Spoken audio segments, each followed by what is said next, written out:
Well, good evening, everyone, and my name is Keith Betton, and you'll see on my screen it says Hoss. That's actually because I'm from the Hampshire Ornithological Society, but I do go bird watching all the way along the coast, all the way from sort of Cornwall through to Kent. I love the south coast. This photo you may recognise. That is down on our wonderful bits of coast down in Hampshire. I'm just trying to remember where it is now. It's Keyhaven. Keyhaven, of course. Keyhaven Marshes.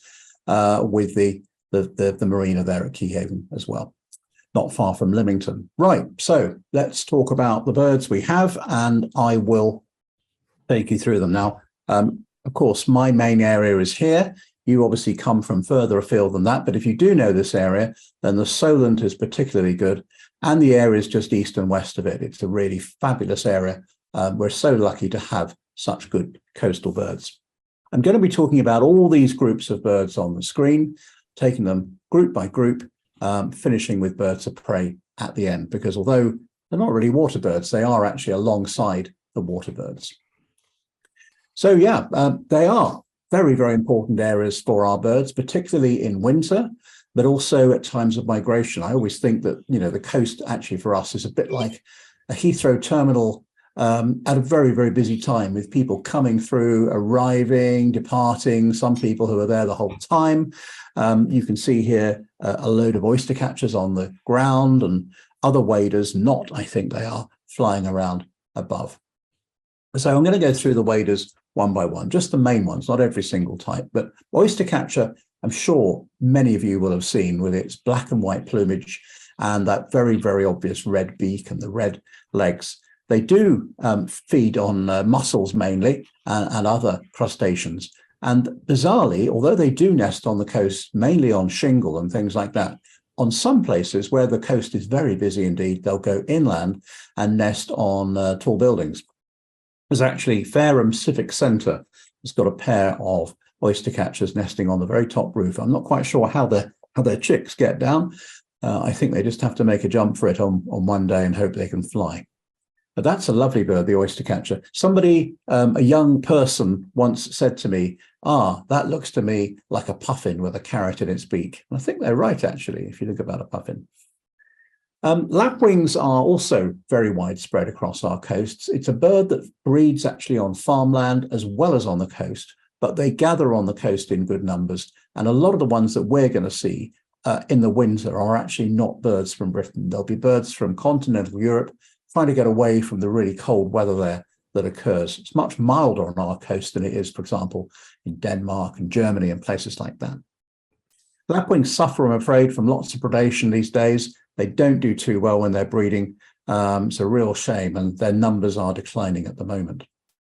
And another bird that struggles a bit is this one, this little tiny one, the ringed plover. It nests on shingle beaches where it can hide its eggs really, really well. But a lot of our beaches now are really busy with walkers, people with dogs as well. And really one of the only ways we can protect ringed plovers now on many beaches is to put up fencing, or indeed to put them in a sort of big wire cage, which they can run in and out of. But for example, foxes and things like that can't come up and attack the eggs. And, people can't walk on the eggs as well. So it's quite an important thing to protect this bird, which has been declining as well. This is a bird called the grey plover, and in the summer, it's got a very heavy black breast, but they're never with us in the summer, really. They just leave us in probably May is the latest they'd be with us, first week of May, and they breed in the Arctic. So we really see them when they look like this, which is their winter plumage, very grey, short beak. They sort of crouch a bit when they're walking. They're quite shy birds too. Well, if you're a member of the RSPB, then you'll probably know this, the Avocet, very well-known bird indeed. It used to be restricted just to a couple of places on the coast of East Anglia up near Orford Ness. But now the Avocet has moved into other parts, and it's nesting on the coast in several places right the way through from Kent through to, I think, a couple of places also in Devon too. It's got this upturned beak, which they use to sort of sieve the water going from left to right. They do struggle a bit, I'm afraid. Gulls attack them, and very sadly, otters now as well. So on the one hand, we're pleased we've got otters, but they do predate the Avocet chicks. which is a shame. Another bird that's very distinctive, but this time the beak goes down rather than up, the curlew. Very distinctive sound as well, probably the commonest sound you'll hear when you're out on the marshes early in the morning. Curlews have really suffered. We've got about, in the New Forest, got about 40 pairs, but I think they've almost gone completely now from Dartmoor, which was the other place in southern England where they nested. But they are on our coasts in the winter, and those birds are, again, European ones that have come to join us. So it's a big wader. The male actually is quite a lot smaller than the female. The female has a very, very large, long beak. Can't tell whether that's a male or a female, probably a female. But they go for different foods. So because they've got different depths they can go to with their beaks, they don't compete, which is quite a good idea, I think. Now, you might be seeing Godwits as well. This is a black-tailed Godwit. And again, I've shown this really in its winter plumage because these birds spend their summer in Iceland and they're with us in the winter. And when they're with us, they look like this. But they put a lot more colour on in the summer and they head off to Iceland. A few of them may stick around if they're non-breeders, but almost all the population goes. Now, good news story. That one is increasing. It's doing very well in Iceland. The numbers are increasing on the breeding grounds. So we're pleased about that. And one that you won't see anything like as much is this. It's the same sort of looking bird, slightly upturned beak though, and that is the bar-tailed Godwit. And of course, the name says it all. It's got a barred tail, whereas the black-tailed Godwit has a black tail. This is actually a bird that doesn't really spend very much time with us in winter. It's mostly with us on migration. Most of the population actually winter off the coast of Africa or southwest Europe, and then head through north towards Russia in order to breed. So if you look at bar-tailed Godwits, you can see their migration routes. I just thought I'd show this. So they really do travel a long way. If you look at the ones on West Africa, that's where they spend their winter. They pass through Britain on their way back up to the top where it says Tamirensis, and there are other populations, of course, which go to other places in the world. Just look at the far right-hand side and you'll see that the birds that nest in Japan go all the way down to New Zealand. Now, the difference is the ones from Russia can stop off along the way as many times as they like. But I'm afraid the ones going from New Zealand and indeed from Japan and the western side of Alaska, they actually have to go non-stop. There's nowhere to stop on that way. Perhaps occasionally Hawaii, but actually mostly not even that. They go straight for about, I think it's about 8,000 or 9,000 miles without stopping. The Redshank is very familiar to all of us. It's got the nickname of the warden of the marsh because it's always sitting up on posts like this and being very good at making sure that nobody else interrupts and gets in the way. Like predators, if there's a fox arriving, you can be sure that the Redshank is going to be making a lot of noise very quickly. Very common bird, actually, and doing pretty well on the coast. And you've probably seen this one too, the Turnstone, with its slightly upturned beak. The name comes from the fact that they turn stones over in order to find insects underneath. And they've really got strong beaks. They can turn really quite big rocks around in order to find that. They nest actually mostly in Norway, and they are with us in the winter, but a few stay in the summer because not all of the birds in the population will breed every year. And one of the things I discovered a few years ago is they're very keen on crisps. So if you're sitting by your boat on the shore eating crisps, don't be surprised if a turnstone comes up and tries to get some off you. Dunlins are very common. We again mainly see them in winter. They will be up in the Arctic in the summer. But in the winter, they have this very grayish plumage with a bit of a white belly. In fact, it's the commonest bird we see along the coast, almost in every place you go to, with its quite long beak. It's a small bird, tiny bird indeed, probably, just like the palm of your hand. And another one, which is sort of similar, but just to give you a comparison, is a Sanderling. Very white indeed. If I just go back, the Dunlin you'll see is got a grayish color. Sanderling's really, really white. It looks like it's just been through the washing machine. And they run around near where the water is lapping the beach and getting insects as the water recedes. And they quite often go in big flocks as well. And they run around, it's a very, very energetic bird. Again, winter plumage, Summer plumage has got brown on it, but we don't see them with brown. Well, we have gulls. The commonest one in many places, especially on the marshes, is the black-headed gull. It's a bit of a daft name because in summer they don't have a black head, they have a brown head. In fact, they never have a black head. There's another species that has a black head, which is a bit confusing. But the black-headed gull is the one that we see. There's the one with the black head. This is the Mediterranean gull. Now, this is just to give you a comparison. Black-headed gull, Mediterranean gull. Mediterranean gull is much bigger than black-headed gull, and it really has got a big black head, a bigger red beak, and it's about 3 inches bigger than a black-headed gull. Also, it doesn't have any black on the wings. So again, if I just go back, you'll see the black-headed gull's got black on the wingtips. Mediterranean gull, completely white wings.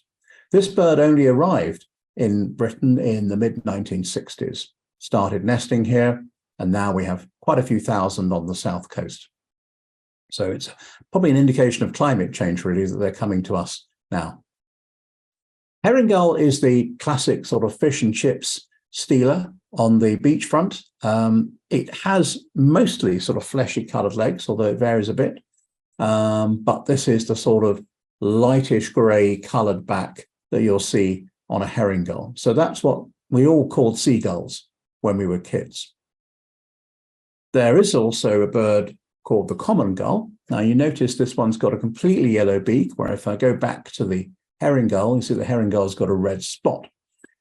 A common gull really has got yellow legs, and bizarrely, it's not common. It's actually quite rare. So it's a winter visitor. But you get this with bird names, black-headed gull doesn't have a black head, common gull isn't common. It goes on like this all the time. Thankfully, turnstones do turnstones. So this is like a small herring gull, but not very common. It's more likely to actually find it maybe sitting on a football pitch or something like that, just inland from the coast. So a kind of dark version of a herring gull with yellow legs is this, the lesser black-backed gull. And this has been increasing along our coast over the last few years. And they're beginning to nest on quite a few factories and things like that, just a few pairs in amongst the herring gulls. And they're really closely related. In fact, so close, they quite often hook up and get mixed pairs. So that's your lesser black-backed gull. And then the biggest gull in the entire world is this one with a huge beak, the greater black-backed gull. And that really is massive, and it has pink legs.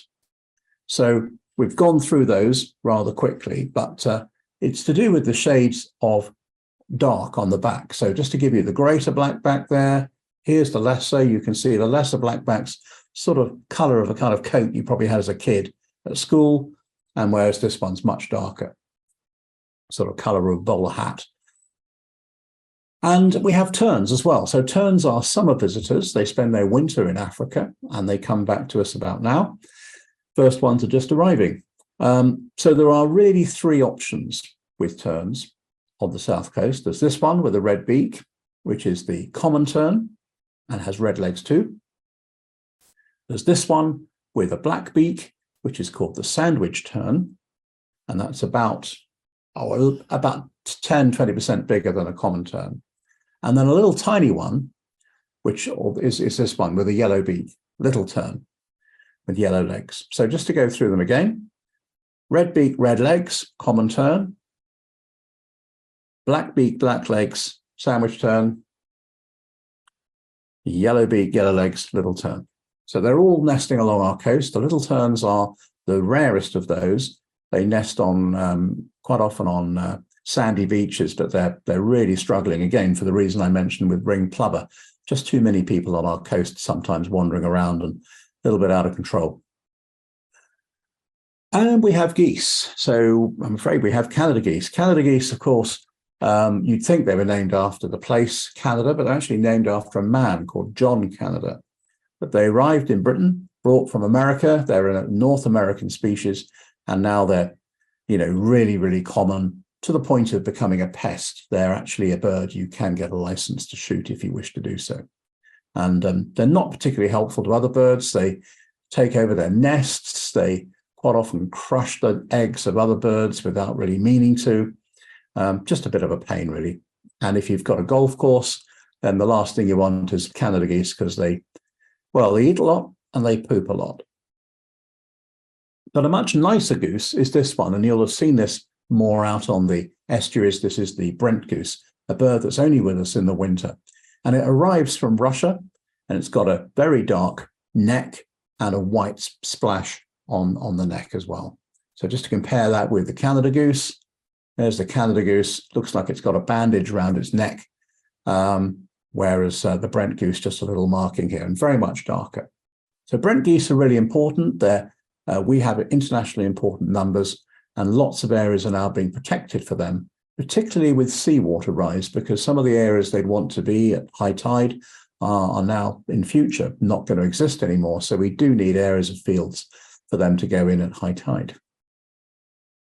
This is a very obviously sort of black and white looking duck. It's a goose, really. It's the Shelduck. Male and female have this really obvious red beak. The male has a much bigger knob on his beak than she does. Having said that, I'm not sure which one is which, but anyway, definitely the male has the more exaggerated knob on the top of the beak. They very often will nest in sand dunes. They like to nest in areas where they can go into maybe old rabbit burrows and things like that.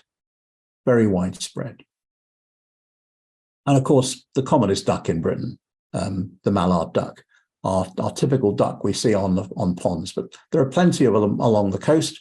They're mainly, though, on the marshes that are adjacent to the coast, and occasionally they'll go out onto the sea if they need to because of disturbance. Oh, I should just say male and female, male on the right, female on the left.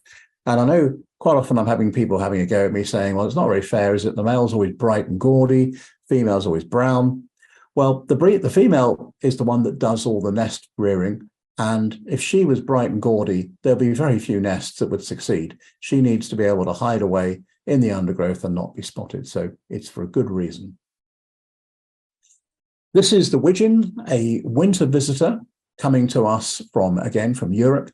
Quite good numbers of those. The thing I always spot about them, the male here with a reddish head, it's got this lovely sort of banana yellow splash on the front of the head and a blue beak, which is quite distinctive. Not many ducks have blue beaks. Here's the Gadwall. This is a male Gadwall, a little bit like a mallard superficially, but very obvious black back end. Now, this is a resident bird. They're here all year. They're not really on the sea. They're going to be mostly on the coastal marshes, just in from the sea. By the way, the female looks very much like a female mallard. But you probably will see teal, which is our smallest duck, particularly out on the mudflats. This male bird has a red head with the green splash going through the eye and a very obvious white stripe down the side. And if you can just see the back end, it's got a yellow sort of splash around its bottom. So that's a really common duck and our smallest duck of all. Well, one of the largest ducks is the pintail. It gets its name, of course, from the very elongated feathers on the tail there. And again, like many of these ducks, although a few breed in Britain, most of the birds we're going to see are in winter, and they'll have come from Europe. A beautiful chocolate colour on the head of the male, and the female on the left. She has also got a pintail, but of course, as always, she's got a rather dull plumage. Shoveler is the one with the biggest beak, the male on the right. They both have this huge beak, like a great big shovel, which they swish from side to side in order to find crustaceans and sift the water. And again, lots of them arriving from Europe in the winter. Depending on where you are, you might see eider ducks, and you might see them at any time of the year because there's quite a big non-breeding population of eiders along the south coast. They breed in northern England and in bits of Wales. They don't breed in southern England, but with the one exception, there's one pair. And that one pair does actually nest every year at Key Haven, which I showed you in the very first photo. So we've got the male on the left and the female on the right. And then in order to make her nest, the female plucks feathers from her breast in order to create that lovely soft lining for the nest so that the eggs don't get cracked. Super birds, eider ducks, but they are around and just the one pair breeding. Quite extraordinary, that. In the winter and in the spring, you might see a very black duck out on the water, sometimes in small rafts, and this is the common Scoter. Again, it's a bird that nests further north, up in Scandinavia and places like that, and indeed up in places like Shetland. But we get them down here on the south coast in winter. So they've got a very pointy tail. They're a bit skittish, so they probably wouldn't want you to get too close. And you might see Goldeneye, named, of course, after its incredibly golden eye, which you can see, it's such a piercing colour. Male on the right, female on the left. This is a bird that, again, mainly comes from Europe to join us. Just a few pairs nest in Scotland, up in the Highlands. But you can see this in quite small numbers just offshore. I mean, they're mainly on the sea rather than on the actual marshes themselves. And they dive a lot for things like crabs and other things, as does, in fact, the Scoter and indeed the Eider duck. And this bird, the red-breasted merganser, with its really bizarre haircut, sort of punk hairdo, male on the right, female on the left, and they have a very, very sharp serrated edge to the beak, which enables them to cut up fish very, very well in the beak. They are a winter visitor with us. They do breed in Scotland and places like that, but in the south, they leave us completely in the summer. So if you're looking at ponds anywhere inland, lakes and things like that, you'll probably have seen great crested grebes. This is a bird in its winter plumage, but you mainly see them on the coast in winter, which is why I put the winter photo. They lose all their beautiful orange, which they normally have on the side of the head. So it's quite a common bird along the coast. You probably get, little flocks of 10 or so from place to place. And you might be lucky to get this, particularly in southwest England, Dorset and Devon, the Slavonian grebe. This is a winter visitor. Again, it comes from further north. It's got a very, very piercing red eye and this white face patch that contrasts with the black cap. You're not going to see lots of them, but you might get, 5 or 10 somewhere off the coast, not far off, just a few hundred yards off the shore, maybe. And particularly in the southwest, you might get to see divers. Now, there are 3 species of divers we get, and we're all with us in the winter. These are all birds that nest way, way up in the Arctic. This is the great northern diver, which is the biggest, with a massive great dagger of a beak. Then you've got the red-throated diver, which is a lot smaller. And the thing I always notice with red-throated diver is that the beak has an upward tilt, always. And there's also the black-throated diver, which is halfway between the two of them in size and a little bit more contrasting, very contrasting sort of dark top and pale underneath. So just to put them all on one screen, there they are, gives you an idea of how you see them. I'd be interested to know if you've seen them when you've been on your boats. There are a few seabirds that join us in the winter. These are birds that do nest on the coast as well. In fact, down in Devon, they're nesting. And there are a few, I think, in Sussex, but they're pretty scarce, actually, on the Isle of Wight. Not many of them there. This is the razorbill at the top. Oh, sorry, actually, just get this right. I don't know what's happened to the slide there. Okay, that should be razorbill and guillemot. So the top one is the guillemot with the pointed beak, and the bottom one is the razorbill with the sort of slightly more oval beak. So just to be clear, guillemot above and razorbill below. I thought it said guillemot, but anyway.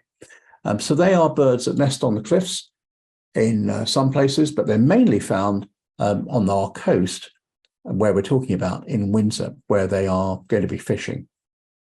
Very much like penguins. So people say to me, oh, I thought I saw a penguin by my boat. It's not going to be a penguin, guillemot or razorbill. Very, very rarely you'll get a puffin, but probably, if ever, anywhere, be off the coast of Dorset. Well, you, I'm sure, have seen cormorants in good numbers.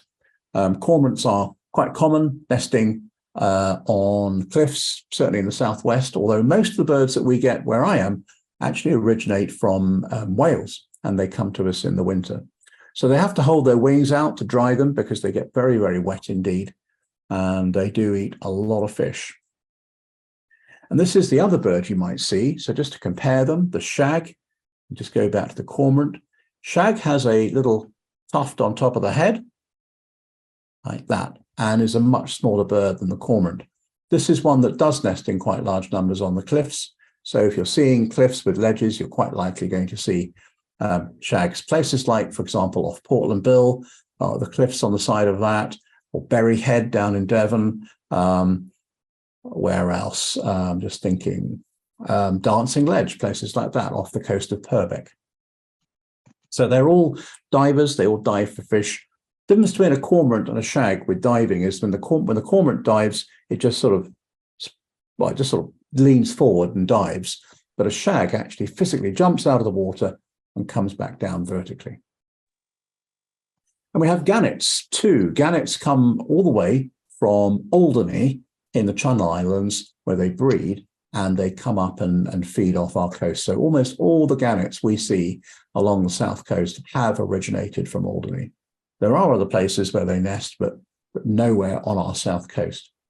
Now, the really tragic thing about gannets at the moment is that bird flu is something which is very easily passed on from one bird to another when they nest in colonies. And gannets nest in huge packed colonies with thousands of birds. So they do pass it on to each other a lot. And at the moment, the gannet population has taken a really bad hit. We're really worried about this. We think it could have a devastating effect on them because they're large birds and they don't breed, for example, until they're about 3 or 4 years old. Anyway, so next time you see a gannet, you can be pretty certain that it will have come from Alderney. You might see kingfishers. In the coast, it's going to be really in the winter when you see kingfishers because their natural habitat is on rivers. But when it comes to the winter, they will be more widespread and they will go across areas of coast, mainly because they're on the marshes nearby and they're going from A to B. They're not going to be out at sea. A lovely little bird, and one that's not doing too badly. The fact that we now have fewer cold winters with very little ice on rivers and lakes is really good for kingfishers. And that's also good for the grey heron, which again struggles if the rivers and ponds are frozen. There are grey herons nesting all the way along our coast. They're in heronries with maybe 10 or up to 50 birds in some heronries. And they're doing really well. They very often will position themselves close to fish farms, not surprisingly. And here's one, I think, struggling with an eel. Little egret and great white egret, these are two birds that have arrived in the last 40 years or so. The little egret started arriving in the 1980s, early 90s, and they are now a very common feature along our coast. As you can see, they are quite small compared to the great egret, or commonly called great white egret, which has a yellow beak. That bird arrived only about 15 years ago, but they're both from Europe and they're both staying and they're both now breeding. So numbers are on the increase. And cattle egret, you might see, it's not really a bird you're going to see on the coast, but you might see them on the fields nearby, particularly if there are cattle. Places, for example, on the Hampshire coast near Warblington and places like Arundel in Sussex have had quite a few cattle egrets. They're very often at the back end of a cow, I'm afraid, hoping that something valuable might pop out. And glossy ibis, you might see occasionally, a dark bird with a down-curved beak. Again, climate change has brought these birds to us. They're from Spain, and we now have them. They haven't bred yet, but it's surely only a matter of time before they do, because at any point, there's probably 100 or so knocking around England. And indeed, spoonbills too. I wonder if you've seen those. They're coming to us mainly from Holland. They spend their winter with us, particularly in places like Poole Harbour. But they are probably going to breed on the south coast fairly soon. They're breeding already in Norfolk. And they use this spatula-shaped beak to sift the water by swishing their head from side to side. So a quick look at some of the birds of prey that we might be seeing. And one that's really on a big increase at the moment is the Marsh Harrier. We've got the male on the right. He's got a lot of grey in his wings, and the female on the left is a lot bigger. She's more brown with yellowy tinges. The reason why female birds of prey are very often bigger than the male is twofold. First of all, the female's going to be on the nest looking after chicks, so she needs to be big to be able to cover all the eggs and cover the chicks, whereas the male's a bit small for doing that.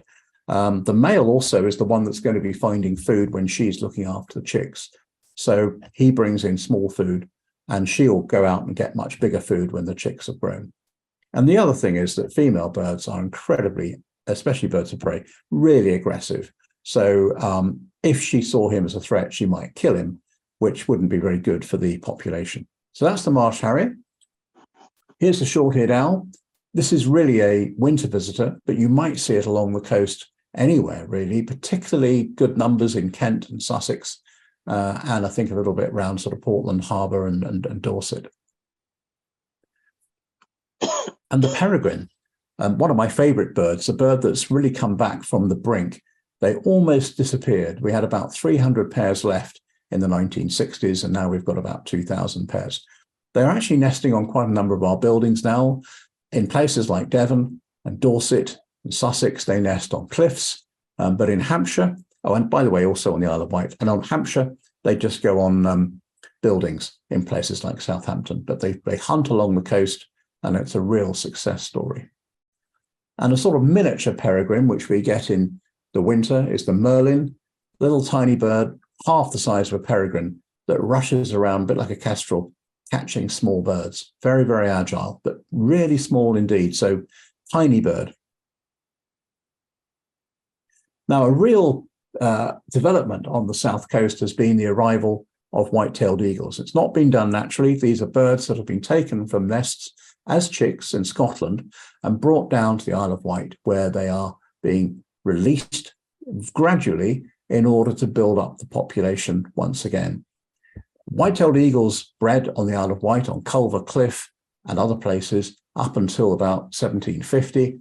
And it was thought that it would be good to bring them back. So the birds have all been given satellite trackers.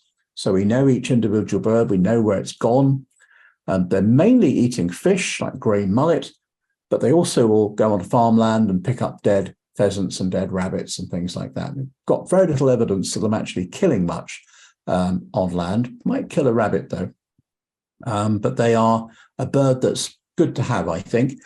The birds have released from about 2019 onwards annually, and so the population is building up. And if you're somewhere along the coast, particularly Dorset, Hampshire, Isle of Wight, even on the south coast of the Isle of Wight, got a good chance of seeing one of those, particularly around Newtown Harbour. And maybe even an osprey. Ospreys are summer migrants. They come to us around about this time of the year, and they have not been breeding until recently on the south coast, but there's a reintroduction project in Poole Harbour, and they've successfully managed to get them breeding there. So you might see one of them catching a fish too. But even if you aren't seeing breeding birds, a huge number of them pass through southern England on their way to go back up to maybe Scotland or Wales. A nice bird to have. Well, quick word about my local sites, just in case you're anywhere near Hampshire. Keyhaven and Pennington, I've mentioned a few times, just opposite the western end of the Isle of Wight, right by the Needles. Brilliant area to go. And a marina there at Keyhaven, you can call in at. Titchfield Haven, another wonderful place, got a marina at Hill Head, and that's a wonderful area of marshland you can go to inland. Barlington Marsh, part of Langston Harbour, just on the border between Hampshire and Sussex. A great bit of habitat there. Just to the east of there, Hayling Island. Goodness me, I think there's 3 marinas there on the east side. And great bird watching all around there. Pagham Harbour in Sussex, that whole harbour is really impressive. I used to go there as a boy. Really good area, wonderful to walk all the way round and back again in a day. And a brand new reserve from the RSPB at a place called Medmery, just outside Selsey. Now, just a quick advert about Hampshire. If you are a person who goes into Hampshire, or you are in Hampshire already, then have a look on the Hampshire Ornithological Society website. There's a lot of free information there you can have a look at and read up on birds in Hampshire. Or indeed, if you're really interested in birds, then hos.org.uk is that website I just showed you, and you can join online. We have a magazine 3 times a year, and an annual bird report. So that's the out of the advert. £16 is all that will cost you. And I'm the chairman, so we'd love to see you there.